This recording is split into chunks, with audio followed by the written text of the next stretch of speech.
Saan ka sa Maynila o sa... Cebu po. Magkano pa masaya Cebu? Natatandaan mo pa ba? Yung papa Yung ko huling po kasi sakay mo. nagbayad po.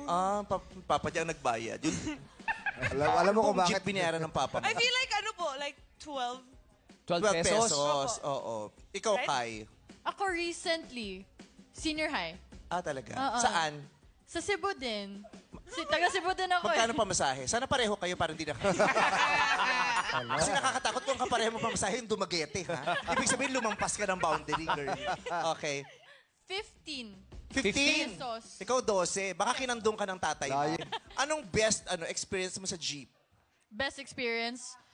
Nagpara kami kahit puno na. Tapos, wisakay pa din. Kahit puno na yung jeep. Paano kayo? Wisakay pa din. Ako bang may problema o kayo? Hindi ko kasi kayo Parang naiintindihan. sabi, Baka na lang, umuulan umuulan kasi. kasi. Oy! Oh,